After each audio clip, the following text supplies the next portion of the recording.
어제 문재인 대통령이 김오수 전 법무부 차관을 차기 검찰총장에 내정을 했습니다. 지금 사진에서 보는 저 사람입니다. 김오수 전 법무부 차관, 올해 나이 58살, 상당히 오래전에 찍은 사진으로 보이는데요. 전남 영광 출신, 서울 법대 나왔고요. 그동안에 검찰에 쭉 있었던 사람입니다. 김오수 검찰총장 내정자가 출근길에 취재진들이 내정자로서 한 말씀 하시죠 라고 마이크를 대니까 이렇게 말했습니다. 무엇보다도 조직 안정이 중요합니다. 민생 검찰이 될 것입니다. 조직 안정, 민생 검찰. 이럴 때는요, 시청자 여러분, 뒤집어서 생각해야 됩니다. 조직 안정? 그렇구나. 지금 2,300여 명의 검사를 거느린 대한민국 검찰의 조직은 지금 완전 망가진 상태에 있구나. 민생 검찰? 정반대로 보셔야 됩니다. 지금 국민들이 원하는 건 살아있는 권력의 비리, 권력형 비리를 끝까지 파헤쳐달라는, 그래서 국민들 편에 서는 국민 검찰이 돼달라는 겁니다. 민생? 이건 경제부총리가 챙겨야 되고 국토부 장관이 챙겨야 되고 경제 관련 부처가 챙겨야 되는 건데 왜 느닷없이 검찰이 민생을 얘기해? 그만큼 김오수 차기 검찰총장 내정자가 지금 청와대로부터, 지금 문재인 대통령으로부터, 지금 집권당으로부터 받아들이고 있는 메시지가 전혀 동떨어져 있다는 것을 우리는 느낄 수 있는 겁니다. 여러분, 진해원 검사 기억나시지요? 우리나라에서 문재인 정부에 가장 가까운, 마치 문재인 정부의 대변인 같은 그런 얘기만 줄곧 해온 두 명의 검사가 한 사람 있는데, 한 사람은 임은정 검사, 또 한 사람은 진해원 검사입니다. 진해원 검사는 지금 서울 동부지검에 있습니다. 그런데 뜻밖에도 진해원 검사가 이런 말을 했습니다. 김오수 차기 검찰총장 내정자에 대해서. 어떻게 보면은 진해원과 김오수는 가장 가까운 편인 것 같은데, 초록은 동생인 것 같은데 진해원 검사가 이렇게 말했습니다. 죽 쑤어서 개 줬네요. 여러분 깜짝 놀라셨죠? 죽을 쑤어서 개를 주다니. 윤석열 검찰총장을 본인이 스스로 나가기는 했지만 어쨌든 이렇게 저렇게 압력을, 총력을 다 기울여서 나가게 했는데, 그래서 차기 검찰총장으로 이성윤 서울중앙지검장을 그렇게 할 것으로 기대를 하고 있었는데, 누가? 진해원 검사가. 알고 보니 김오수 전 법무차관이 검찰총장이 된 것입니다. 그래서 그것을 두고 죽을 쏘아서 개를 줬다. 자, 죽을 쏜 사람은 누구? 문재인 대통령. 그 죽을 얻어먹은 사람은 누구? 김오수. 그 얻어먹은 사람이 아니라 그 죽을 얻어먹은 개.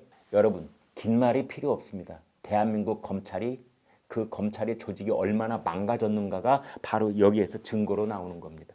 이제 며칠 뒤면 검찰 조직의 최고 수장인 검찰총장이 될 사람한테 일개 검사가 개라고 한 겁니다. 대통령이 쏜 죽을 얻어먹는 개라고 말을 해도 뒤탈이 없다고 생각하고 그런 말을 하는 겁니다. 이게 바로 지금 우리나라 대한민국 검찰 조직의 현 실태입니다. 그런데요, 진해원 검사가 사건을 수사하다가 피의자로 자기 앞에 앉아있는 사람한테 사주를 봐줬답니다. 당신 사주에는 지금 변호사하고 안 맞아, 궁합이. 그러니까 변호사 받고, 이게 외부로 알려져서 징계를 받았습니다. 그 징계를 받았을 때 법무부 차관이 바로 김오수 씨였습니다. 그것에 대한 진해원 검사의 악감정이 남아있었던 것 아니냐, 이렇게들 얘기하고 있는데요.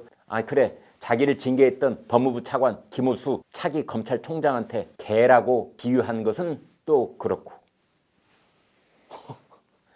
대통령을 죽이나 쓰고 있는 사람이라고 했으니 김오수를 차기 검찰총장으로 제청한 법무부 장관, 그리고 그것을 내정자로 발표한 청와대와 문재인 대통령, 여기를 죽이나 쓰고 있는 사람으로 비유를 했으니 청와대 반응이 어떨지 기다려집니다. 그런데요, 여러분, 한 번도 경험해 보지 못한 나라에서 보이는 또 다른 특이한 점이 있습니다. 우리나라 법무부하고 검찰 수뇌부가 피고인 아니면 피의자입니다. 재판을 받고 있는 피고이거나 수사를 받고 있는 피의자, 거의 모두가 그렇습니다. 참 처음 보는 일입니다. 우리나라 정부 수립 이후로 법무부 장관, 검찰총장 다.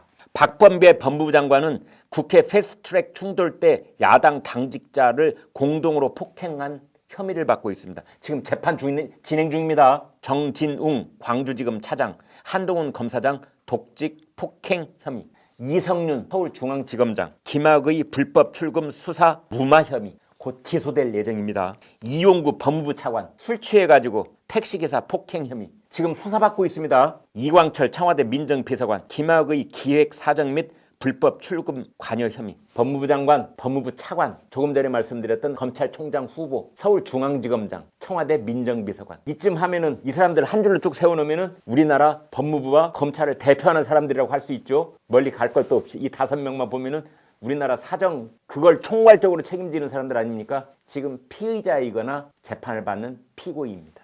이 사람들의 공통점, 수사를 받고 있는 피의자인데도 불구하고 재판을 받고 있는 피고인데도 불구하고 현직을 유지하고 있다는 점입니다. 앞선 정부에서는 공직자가 재판을 받는 건 말할 것도 없고 수사만 받아도 바로 현직에서 내려오게 했습니다. 문재인 정부에서 특징 중에 하나는 친정부 인사인 경우 수사 그건 물론이고 수사가 끝나서 기소를 당해서 재판을 받고 있어도 여발한 듯이 현직을 유지하고 있습니다. 법무부 장관, 법무부 차관, 서울중앙지검장, 차기 검찰총장 후보, 민정비서관. 한동훈 검사장의 경우는 검언 유착 의혹 제기만으로 이건 다 무혐의로 결론이 났습니다. 그러나 검언 유착 의혹 제기만으로도 추미애 당시 법무부 장관이 즉각 직무 배제를 한 뒤에 비수사부서인 법무연수원으로 좌천시켰습니다. 왜? 친정부 검사가 아니니까. 그러나 친정부 검사들은 수사받고 재판받고 뭐 해도 그냥 현직에 그대로 유지되고 있다는 그런 특징이 있습니다. 네, 여러분 오늘 방송 어떻게 보셨습니까? 구독, 좋아요, 공유 눌러주셔서 여러분의 마음을 보여주십시오. 여러분의 마음을 보는 순간 저희는 엄청난 힘을 얻습니다. 고맙습니다.